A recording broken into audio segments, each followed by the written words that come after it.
Siempre supe que había algo raro en mí. No por cómo me veía, ni por cómo hablaba, sino por cómo me miraban. Los viejos con los que crecí, doña Elvira y don Roque, decían que me habían recogido por amor al prójimo.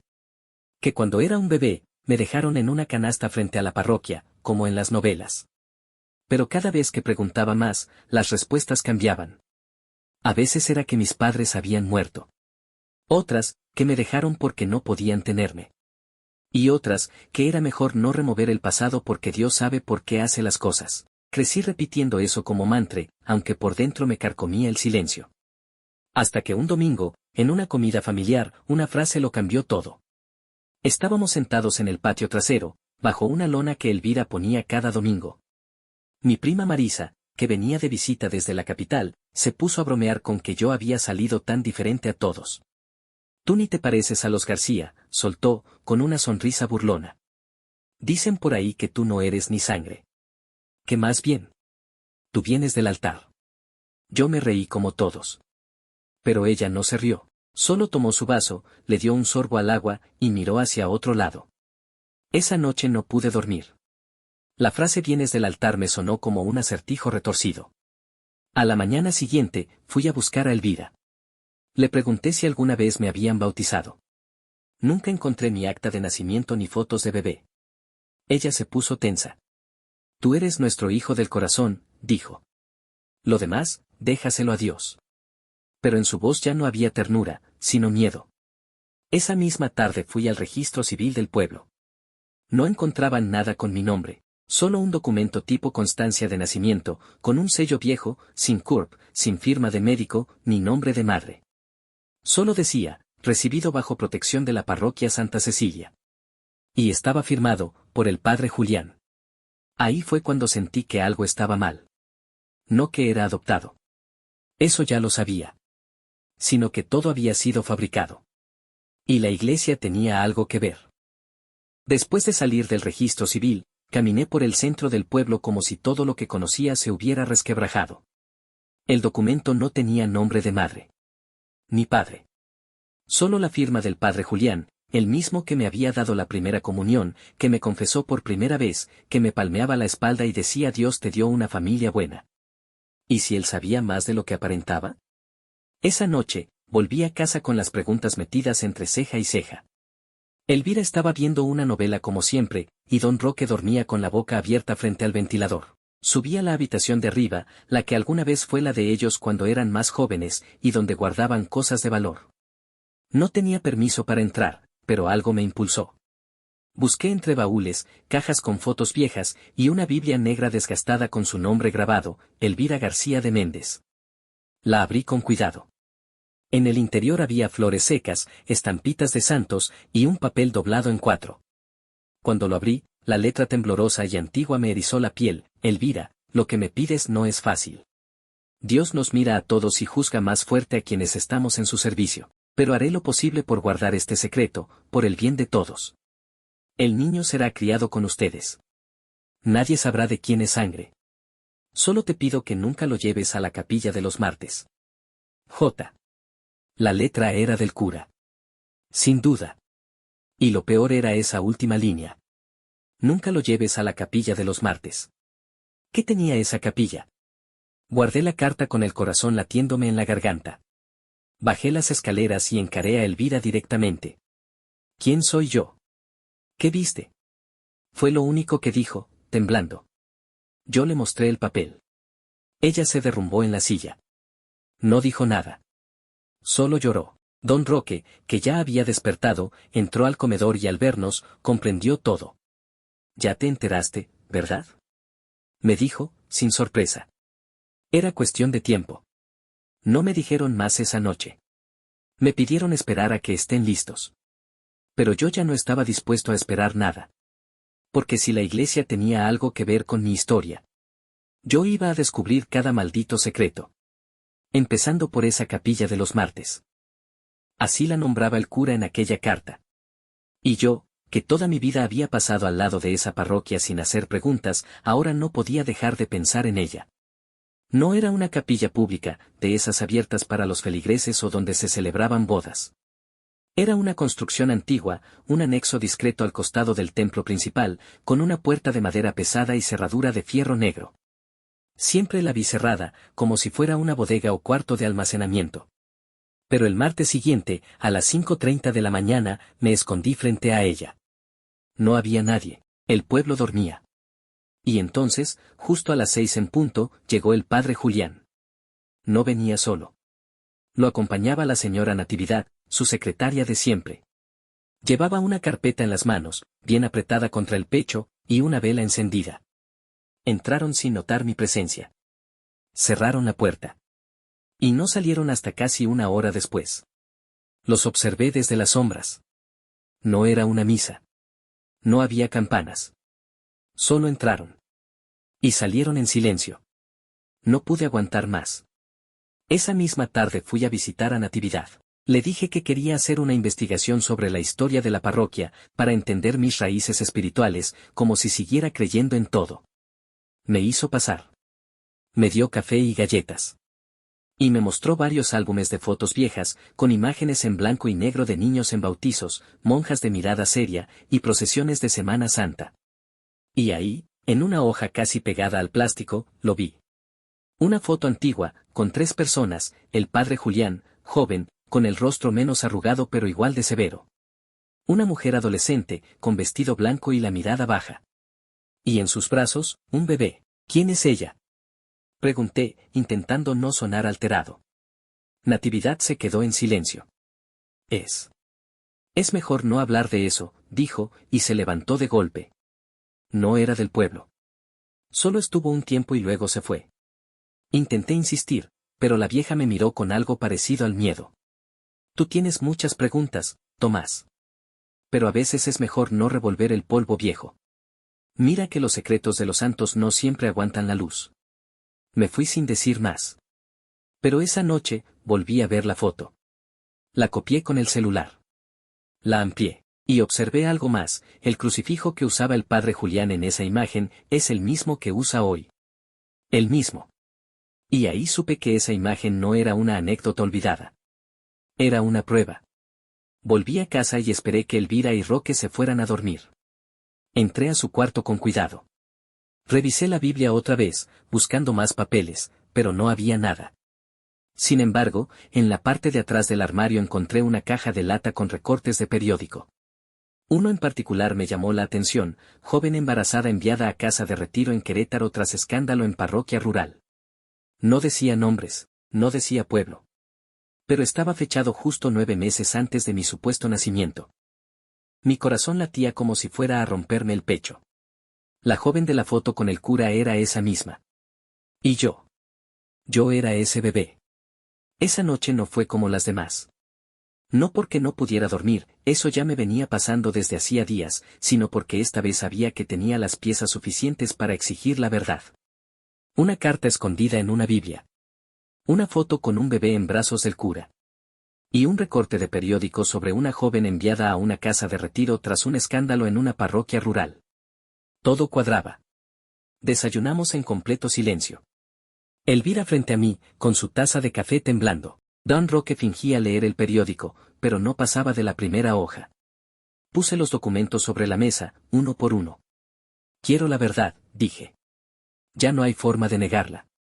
Elvira bajó la mirada. Roque se quitó los lentes con lentitud. El silencio fue como una confesión colectiva. Tu madre se llamaba Claudia, empezó Elvira, sin mirarme. Era una muchacha de aquí, del pueblo. Vivía unas cuadras más allá del panteón. La trajeron a ayudarnos en casa. Tenía apenas 17. Don Roque apretó los labios. Siempre fue educada. Callada. Pero un día, algo cambió.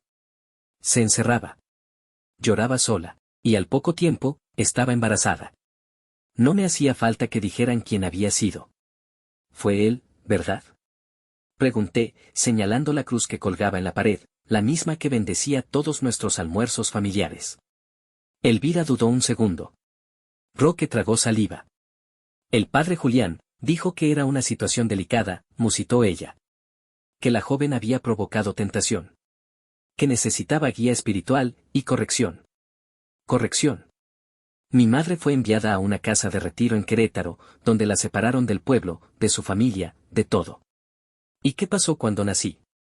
Nos ofrecieron una bendición, así lo dijeron. Que podíamos tener un hijo sin pasar por trámites legales, que sería como si lo hubiéramos tenido nosotros. Firmamos papeles. Nos pidieron silencio. Y nunca, nunca, volver a hablar con Claudia. ¿Y ella? ¿Quiso darme en adopción? No, interrumpió Roque. Ella lloró durante todo el parto. Se resistía. Pero nadie la escuchaba. Las monjas la silenciaban con rezos y castigos. Tenía miedo. Mucho. Mi cabeza se nubló. Toda mi vida había sido una invención bien ejecutada. Una mentira tejida con sotanas, santos, y miedo. Pero no era lo peor. Lo peor fue cuando Elvira, ya con los ojos llorosos, dijo, y hubo otra condición. ¿Cuál? Que nunca te lleváramos a la capilla de los martes. Ahí fue donde todo pasó. Salí de esa casa con la garganta seca y los pies flojos. Me fui caminando sin rumbo fijo, hasta llegar al otro lado del pueblo. Donde los caminos de terracería empezaban a mezclarse con la maleza. Ahí vivía una mujer a la que no veía desde niño. Una de las pocas que había trabajado con Elvira cuando Claudia vivía con ellos. Candelaria. Golpeé la puerta. Se tardó, pero abrió. Me vio y enseguida supo por qué estaba ahí. Ya era hora, me dijo, sin que yo preguntara nada. Pasa. Su casa olía a incienso y a polvo. Me ofreció agua de limón.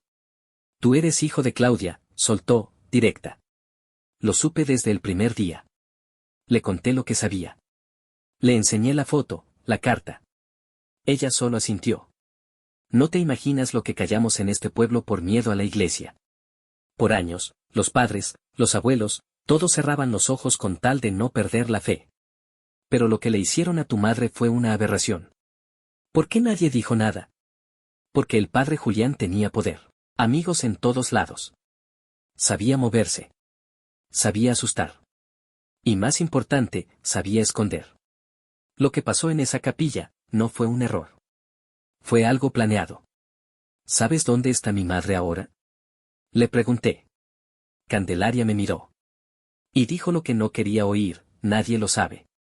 La última vez que se supo de Claudia fue hace más de 20 años. Después de la conversación con Candelaria, me senté en el parque del centro del pueblo. Miraba a la gente como si todos supieran algo que yo no y probablemente sí. Porque cuando una mentira se repite por generaciones, todos se vuelven cómplices. No pasaron ni 2 días antes de que empezaran los susurros. Dicen que el hijo de Elvira anda preguntando cosas viejas. ¿Será cierto que no era adoptado, sino hijo del padre Julián? Ay no, qué horror. Pero a mí nunca me cayó bien ese cura. Muy. De manos largas. Los rumores se esparcieron como pólvora. Pero lo que no esperaba fue que alguien me buscara. Una mañana, una mujer mayor, delgada, vestida con ropa modesta, tocó la puerta de la casa. Se presentó como Aurora. ¿Eres Tomás? Preguntó, viendo mis ojos como si me escaneara el alma. Sí, yo conocí a tu madre. Nos sentamos en el patio trasero. Elvira no quiso salir. Se quedó espiando desde una cortina. Estuve con Claudia en la casa de retiro de Querétaro. Fui interna como ella. Nos hacían trabajar en la lavandería del convento, cuidar niños abandonados, y rezar. Mucho. La mujer hablaba lento, pero sin pausas. Como si todo lo tuviera grabado. Ella era dulce. No hablaba mucho, pero cuando lo hacía, dolía escucharla. Me contaba que le habían arrebatado todo. Su infancia. Su cuerpo. Su hijo. Tragué saliva. ¿Ella quería quedárselo? ¿A mí? Al principio no. Estaba rota, pero después, cuando empezó a sentir tus pataditas en el vientre, cuando tejió esa mantita azul con sus manos, todo cambió. Ella me dijo, si logro salir de aquí, me lo llevo lejos, y nadie me lo quita. Pero no la dejaron. Aurora bajó la voz. Un día, vino una mujer vestida de elegante, acompañada por un cura más joven. Tú naciste en una sala sin doctoras, solo con monjas. Claudia gritaba que no te llevaran. Pero se la llevaron. Y tú también. ¿Y luego? Después de eso, nunca la volví a ver. Al anochecer, fui caminando hacia la capilla del pueblo. La misma donde nunca me dejaban entrar de niño. Ahora entendía por qué. Me colé por una puerta trasera. Todo estaba en silencio. Solo se escuchaban las goteras golpeando las láminas del techo. Me senté en una banca y miré hacia el altar. Y ahí lo vi. Al padre Julián, de espaldas, acomodando unos cirios. Padre, dije, sin moverme. Se dio la vuelta. Me miró con esa sonrisa artificial que siempre había usado conmigo. Tomás. Qué gusto verte, hijo. No me llame así. Un silencio incómodo. Yo apreté los puños. Quiero hablar con usted, de Claudia. El hombre se quedó inmóvil. Luego dejó el cirio en la mesa y se acercó un poco. Hay cosas que deben quedarse enterradas, Tomás. ¿Por qué? ¿Por qué es cura? ¿Por qué nadie lo va a tocar? Porque las verdades viejas solo traen destrucción. Lo miré con asco. Pero también con miedo. No por mí. Por lo que me di cuenta en ese momento, ese hombre no estaba arrepentido. Ese hombre aún tenía poder. Y eso significaba algo más. Estaba dispuesto a todo para callarme. Esa misma noche, mientras intentaba procesar la conversación con el padre Julián, escuché un golpe seco contra la ventana de la sala. Me levanté de un salto. Otro golpe. Esta vez, algo se quebró. Corrí hacia afuera. Nadie. Solo la oscuridad del callejón y dos piedras en el suelo. Una tenía un papel amarrado con cinta adhesiva. Lo desdoblé. Estás removiendo el lodo que nunca se debe pisar. Detente. O te vas a hundir con él. No había firma. Ni huellas. Pero el mensaje era claro, alguien quería que me callara la boca. Volví a entrar y encontré a Elvira en la cocina, temblando con una vela encendida. Tomás, por favor, ya no sigas. No sabes lo que estás provocando. ¿Y tú crees que después de todo lo que me ocultaron puedo simplemente quedarme quieto? Ella bajó la mirada. No es por mí. Es por ti. Al día siguiente, fui a ver a Candelaria. Le mostré el mensaje. Ella frunció el ceño. Esto no es de cualquiera, Tomás. Aquí hay gente poderosa cuidando secretos. Pero si realmente quieres seguir, hay algo que debes ver. Me llevó a una caja de madera antigua, guardada en el fondo de un armario empolvado. Sacó un sobre amarillento con un sello del DIF estatal. Esto me lo dio una prima que trabajaba en la oficina del registro civil, años atrás. Lo guardé por si algún día alguien lo necesitaba. Nunca pensé que serías tú. El sobre contenía una copia del acta de adopción. Pero tenía errores, fechas tachadas, nombres incongruentes, y lo más grave, la firma del juez estaba incompleta. Esto no es legal, dije, abriendo los ojos. Es un montaje. Exacto. Un documento de papel. Para esconder un crimen de carne y hueso. También había un nombre anotado a mano en el margen inferior, licenciado Mirna Escalante. ¿Quién es? Pregunté. La única abogada que en su momento se atrevió a oponerse al padre Julián. Esa noche, busqué en redes sociales, páginas antiguas del Colegio de Abogados, hasta que por fin encontré una dirección. La oficina de la licenciado Escalante estaba en un pueblo cercano, a hora y media en combi. Salí temprano a la mañana siguiente. Cuando llegué, la recepcionista me miró con cara de confusión. ¿Tú eres Tomás? Asentí. La licenciada dijo que si venías, te entregara esto. Me dio un sobre cerrado con mi nombre en tinta azul. Lo abrí ahí mismo. Una carta, escrita a mano. Tomás, si estás leyendo esto, es porque tu historia volvió a salir a flote. Lo que le hicieron a Claudia no fue solo un pecado, fue un delito. Pero los que debían protegerla, callaron. Tu acta de adopción fue manipulada por orden directa de la parroquia y con apoyo de un notario vinculado a un senador local. Tengo pruebas. Pero están en riesgo. Si estás decidido a destapar esto, te espero este viernes a las 6 de la tarde en mi despacho. Pero ven solo. No confíes en nadie. Mirna Escalante. Me quedé en silencio varios minutos. Las piezas estaban cayendo como fichas. Y todas apuntaban al mismo lugar. El cura del pueblo no solo me robó una vida, también tenía gente poderosa cubriéndole las espaldas. Y ahora, alguien empezaba a romper el silencio. Llegué a la oficina de la licenciado Mirna Escalante puntual, 5 minutos antes de las 6. El lugar estaba en la planta alta de un edificio modesto. Subí por unas escaleras angostas y toqué la puerta. Nada. Volví a tocar. Escuché pasos. Alguien se acercó. La puerta se entreabrió, y una mujer con el rostro desencajado me observó. ¿Tomás? Asentí. ¿La licenciada está? Soy su secretaria. Ella, no ha llegado. ¿Cómo que no ha llegado? Tenía una cita conmigo. Me hizo pasar y me ofreció asiento. Desde esta mañana no sabemos de ella. Salió a hacer un trámite. Y no volvió. Sentí un escalofrío. Miré por la oficina. Sobre su escritorio, una taza de café frío. Papeles desordenados. Una carpeta con mi nombre parcialmente visible. ¿Puedo ver eso? La secretaria dudó. Ella me dijo que, si algo le pasaba, te entregara lo que estaba en esa carpeta. Me la dio. Adentro había una serie de documentos sellados, copias del acta de adopción adulterada, pero también algo más. Fotografías. La primera mostraba a mi madre biológica, Claudia, con una barriga de embarazo, sentada junto a una monja. La segunda, aún más fuerte, mi padre, el cura Julián, saliendo de la casa de retiro. Con un bebé en brazos. Tragué saliva. ¿Qué es esto? Pruebas. Las tenía guardadas desde hace años. Pero tenía miedo. ¿Miedo de quién? Ella bajó la voz.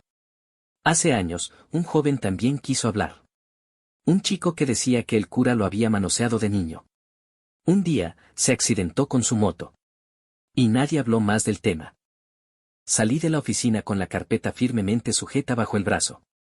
Sabía que debía irme de inmediato. Pero el aire olía raro. Como si la noche supiera lo que estaba por pasar. Tomé un taxi y le pedí que me dejara en la terminal. Subí a la combi rumbo al pueblo. A mitad del trayecto, noté que un coche gris nos seguía. No lo perdí de vista durante varios kilómetros. Y cuando bajé en la parada antes de casa, el coche también lo hizo. No tuve dudas. Alguien me seguía. Me metí entre las calles más viejas del pueblo. Caminé rápido. A lo lejos, escuché un portazo. Pasos. Corrí hacia la casa de Roque y Elvira, donde me estaba quedando. Golpeé la puerta. Roque abrió con cara de susto. ¿Qué pasó? Creo que alguien me está siguiendo. Él cerró la puerta de golpe y echó seguro. Te dije que no removieras mierda vieja, Tomás. Esa mierda vieja es mi vida. Esa noche, no dormí. Revisé los documentos una y otra vez. Las fechas coincidían. Las firmas estaban alteradas. Las fotos eran claras. Pero lo más grave, era una hoja amarilla, doblada al fondo. Un escrito legal que nunca fue tramitado oficialmente. Un borrador. Ahí se leía, constancia de reconocimiento forzado de paternidad, se hace constar que el menor es hijo biológico del sacerdote Julián y de la menor Claudia. Documento retenido por instrucción verbal, en espera de resolución eclesiástica. Instrucción verbal. Así escondían los crímenes. Con palabras bonitas. Sabía lo que tenía que hacer. Pero antes de mover una sola pieza más, necesitaba saber algo. ¿Qué pasó con Claudia? ¿Sigue viva? Y si sí, ¿por qué nunca me buscó? ¿Y si estaba muerta? ¿Quién fue el que realmente la hizo callar? A la mañana siguiente, mientras desayunaba con Roque y Elvira, abrí la carpeta nuevamente. Había pasado la noche dándole vueltas a cada documento, a cada palabra, cada fecha.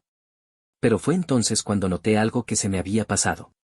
Un número escrito a lápiz en el reverso de una de las fotos.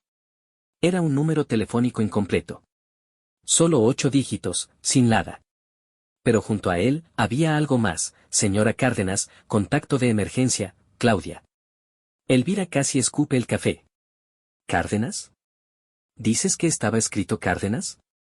Sí. ¿Te suena? Se quedó en silencio unos segundos. La señora Cárdenas, era la mujer que vendía plantas en el mercado de San Felipe. Muy amiga de las monjas de Querétaro. Murió hace años, pero tenía una hija, creo que se llama Marta Cárdenas. Una búsqueda rápida en redes me llevó a un perfil cerrado, con una sola foto de perfil, una mujer de unos 50 años, con una sonrisa amable. Una pequeña pista, pero la única. Le escribí sin mucha esperanza, hola, disculpe la molestia, ¿conoció a una mujer llamada Claudia, que estuvo en un retiro forzado durante los años 80? Es sobre su hijo. Pasaron horas sin respuesta, y cuando ya creía que quedaría en visto, llegó el mensaje, ¿tú eres ese hijo? Mi corazón se detuvo un segundo.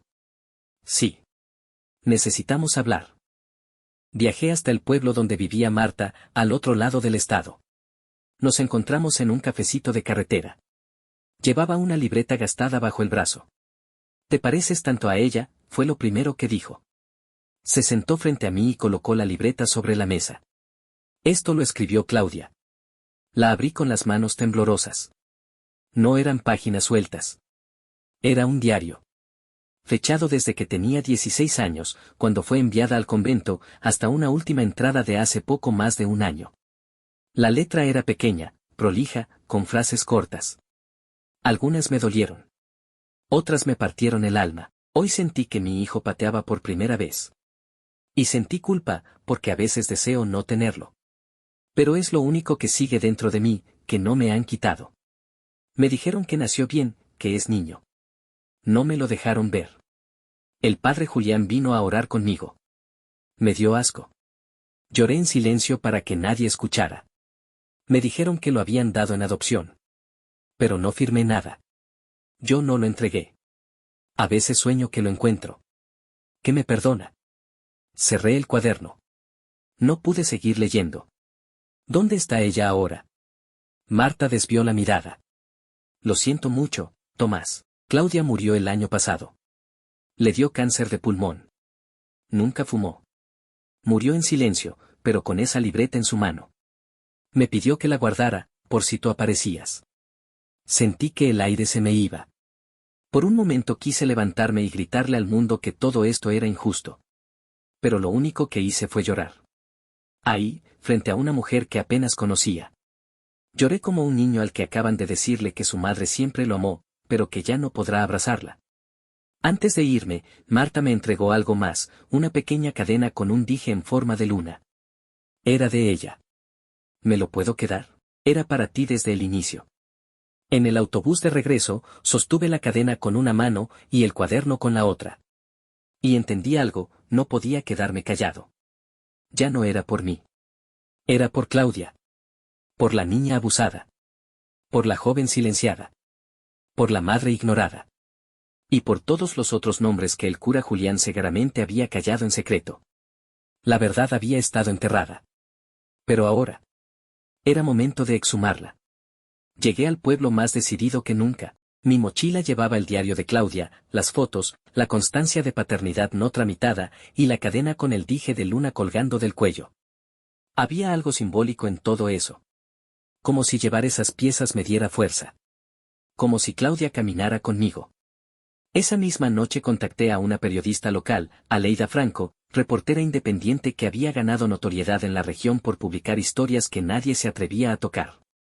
Escándalos políticos, corrupción, desvíos de la iglesia.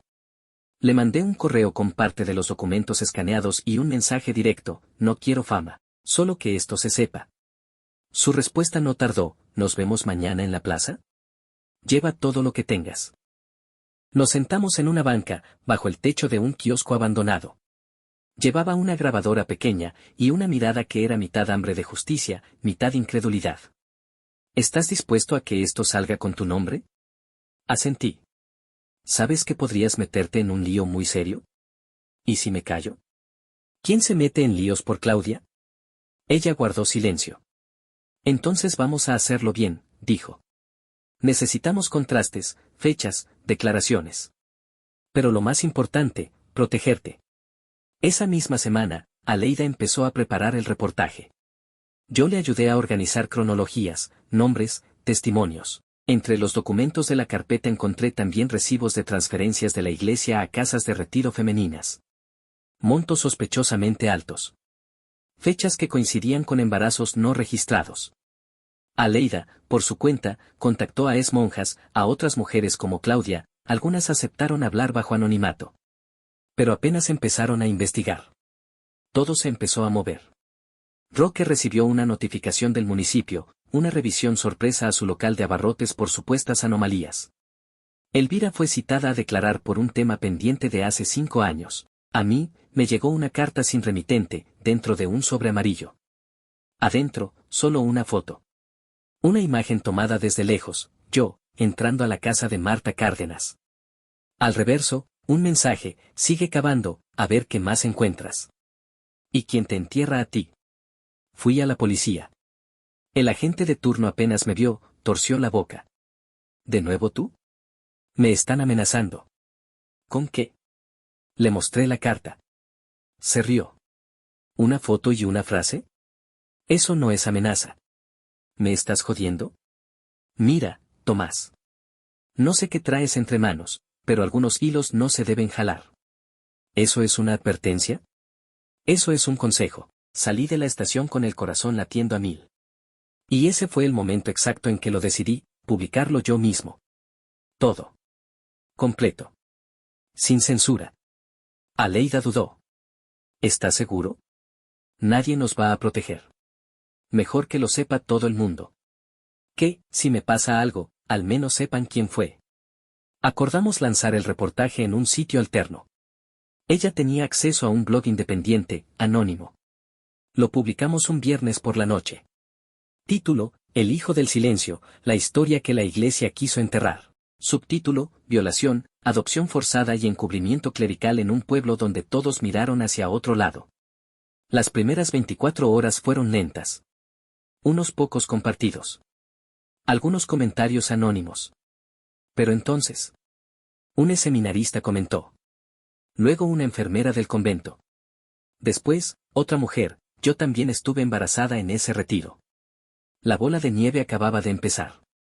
Pero con cada hora que pasaba, también aumentaban los mensajes extraños. Un número bloqueado me llamó varias veces. Mensajes sin remitente aparecían en la puerta de Roque. Una noche, alguien lanzó un ladrillo contra la ventana. Y una carta, sin firma, lo dejó claro: el diablo también sabe disfrazarse de víctima. Pero yo no era el diablo. Era el hijo de una mujer rota. Y el silencio, esta vez, no iba a ganar. 3 días después de publicar el reportaje, la historia ya había llegado a los medios nacionales. Programas de opinión comenzaron a mencionarlo sin decir nombres. Algunos lo trataban con cautela, denuncia aún sin comprobar. Otros eran más directos: ¿otra red de abuso clerical en zonas rurales? Aleida me escribió nerviosa. Se viene fuerte. Prepárate. Y no estaba exagerando. Esa misma noche, la arquidiócesis emitió un comunicado. La Iglesia reprueba cualquier conducta contraria a la ética y moral cristiana. El padre Julián ha solicitado voluntariamente un retiro espiritual mientras se esclarecen los hechos. Pero no era un retiro. Era una forma elegante de decir: lo estamos escondiendo. 2 días después, un nuevo golpe. Una entrevista transmitida en vivo. El periodista era un tipo conservador, rostro habitual en televisión. Y ahí estaba él, el padre Julián. Con la sotana negra. El rostro más delgado, el cabello encanecido, pero la misma voz mansa que alguna vez bendijo mi primera comunión. Comenzó agradeciendo a Dios por la oportunidad de hablar. Y entonces soltó su verdad. He servido a mi comunidad durante más de 40 años. Jamás he abusado de nadie. ¿Y qué hay del joven que asegura ser su hijo? El cura suspiró. Si ese joven dice la verdad, si es mi hijo, no fue fruto de violencia. Fue un pecado compartido con una mujer adulta que me amó y a la que yo fallé al no protegerla. Mis puños se cerraron. Estaba tergiversándolo todo. ¿Está diciendo que fue una relación? Fue un error de juventud. No fui forzado, pero tampoco fui cruel. Claudia fue una mujer buena. Lamento que todo se haya salido de control. Aleida me llamó de inmediato. ¿Escuchaste eso? Está admitiendo que fue el padre, pero ahora la pinta como consensuado. Mi madre tenía 17 años y estaba bajo sedantes. ¿Cómo va a ser consensuado? Ella lo entendió al instante. Tomás, tenemos que ir por más. Necesitamos a otra víctima. Otra mujer que hable. Durante días, Aleida buscó entre las mujeres que alguna vez pasaron por el convento. Algunas se negaron. Otras colgaron apenas escuchaban el nombre Padre Julián. Hasta que una aceptó hablar. Norma Gutiérrez. Hoy tenía 53 años. En 1989, estuvo internada por conducta inadecuada. Tenía 16 cuando entró y 17 cuando salió embarazada. Su historia era calcada: internamiento forzado, citas espirituales con el sacerdote, dolores constantes. Y un día, embarazo. Me dijeron que era del diablo, que me lo iban a sacar. ¿Quién te lo dijo? Ella tragó saliva. El mismo que me lo metió, Julián. Lo más escalofriante fue esto: un día me desmayé. Cuando desperté, estaba sangrando. Me dijeron que había perdido el bebé, pero nunca me dieron papeles, ni revisiones médicas. Solo me mandaron a casa con una Biblia y un rosario. Aleida grabó todo. Esa noche publicó un nuevo reportaje con testimonio en video, bajo sombra, con voz distorsionada. Y ahí, todo estalló. Los días siguientes fueron un caos. Grupos religiosos se manifestaron frente al obispado. Organizaciones feministas y de derechos humanos exigieron una investigación formal. Y una senadora pidió que se reabriera el caso de Claudia, mi madre. Pero lo más fuerte llegó al quinto día. Una exmonja, Sor Beatriz, contactó anónimamente a Aleida. Solo dijo una frase: ese bebé nunca salió del convento. Se lo entregaron a alguien del mismo pueblo, alguien importante. El rompecabezas ya estaba casi armado. Y esa pieza final podría implicar a más que solo al padre Julián. El testimonio de Sor Beatriz fue la llave. Aleida, con todo su colmillo de periodista de guerra, hizo lo que mejor sabe hacer: escarbar. Revisó archivos eclesiásticos no digitalizados, buscó registros médicos de Claudia, contactó a la partera del pueblo, una anciana llamada Doña Elvira, y finalmente rastreó los libros contables de la parroquia. Fue ahí donde encontramos la bomba. Un depósito bancario, fechado 3 semanas después de mi nacimiento. A nombre de Marta Cárdenas, mi madre adoptiva. ¿Sabes lo que esto significa, Tomás? Asentí. Pero no tenía palabras. Tu adopción fue comprada. Fui a encarar a Marta. No con odio. No con gritos. Sino con la verdad. Cuando abrí la puerta de su casa, me miró como si lo supiera. Como si toda su vida hubiera esperado ese día. ¿Sabías quién era mi madre? ¿Sabías que me arrebataron de ella mientras estaba dopada, sola, indefensa? Su voz fue un susurro: tu padre, Julián, nos dijo que Claudia era drogadicta. Que el niño estaba desnutrido, que lo salvaríamos. ¿Y el dinero? Marta lloró. Él nos lo dio como donativo. Para ayudarte con tu crianza. Nunca firmamos nada, nunca fuimos al DIF. Solo, te trajo. Y yo no podía tener hijos. Se quebró por completo. Pero eras tan chiquito, Tomás, y ya te amaba. No podía decir que no. La rabia era un río caliente en mi pecho. Pero, por primera vez, entendí algo que nadie me había dicho jamás: no todos los cómplices son monstruos. Algunos, son cobardes que se dejaron manipular. Y pagaron su silencio con cariño. Pero la iglesia no. El sistema no. Ellos sabían. Todos sabían. Aleida publicó el reportaje final como cierre de serie. Título: La adopción que nunca fue, un bebé comprado por el silencio de un pueblo. Las reacciones no se hicieron esperar: el padre Julián fue oficialmente suspendido de sus funciones clericales. La Fiscalía del Estado anunció una investigación formal por abuso, encubrimiento y tráfico de menores. Se filtró una lista de al menos 4 mujeres más que habían pasado por el mismo convento bajo condiciones similares. Pero hubo un detalle que me dejó helado. Uno de los comentarios en el sitio del reportaje era de un usuario anónimo, con IP en otro estado. Solo decía: tú lograste hablar, pero no eres el único. Algunos no nacimos. O no sobrevivimos. Desde entonces, mi vida cambió. No me hice famoso. No di entrevistas con mi cara. No gané dinero. Pero sí algo más importante: le devolví el nombre a mi madre. Y el miedo, por primera vez, cambió de bando. El pueblo ahora ya no lo ve como el padre Julián, sino como el que tal vez. Y eso, en un lugar donde todos se callaban, es un terremoto. 1 año ha pasado desde que explotó la verdad. El padre Julián fue citado a declarar 4 veces. En 2 de ellas, no se presentó. Hoy, oficialmente, hay una orden de aprehensión en su contra. Pero nadie sabe dónde está. Unos dicen que se fue a una casa de retiro espiritual en el extranjero. Otros aseguran que vive en la finca de un viejo obispo retirado, bajo otro nombre. Hay quienes creen que se suicidó.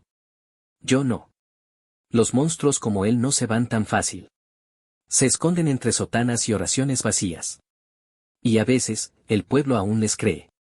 Pero eso ya no me detiene. Mi madre biológica, Claudia, no vivió para ver esto. Pero le hice justicia. En su tumba ya no hay flores marchitas, ni fechas equivocadas, ni silencio. Ahora hay una lápida con su verdadero nombre. Y con el mío. Claudia Reyes Jiménez.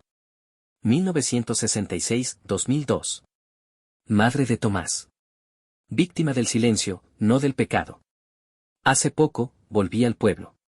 No a buscar venganza. Sino a sanar. Pasé por la parroquia. Cerrada. El nuevo sacerdote no tiene misa ni domingos llenos.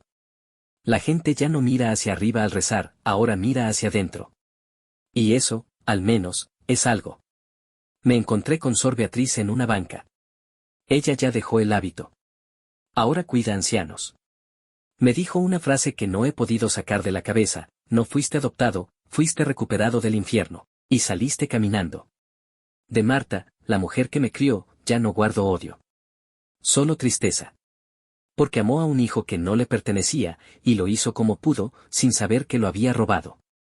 Aún me llama. A veces llora. A veces pide perdón. Aún no sé si algún día la llamaré mamá otra vez. Pero la escucho. Porque yo ya no soy el niño confundido. Soy el hombre que descubrió la verdad. Hoy, tengo un hijo. Le puse Tomás, como yo. Pero no por ego. Sino para recordarme que esta historia no me define, pero sí me forjó. Que el miedo de otros me mantuvo en la oscuridad, pero mi propia voz fue la que encendió la luz. Y si tú estás escuchando esto, si alguna vez has sospechado que tu historia no es la que te contaron. Búscate. Investígate. Haz ruido. No te calles. Porque no somos pecados. Somos prueba de que el silencio solo protege a los culpables. Y yo no me voy a callar nunca más.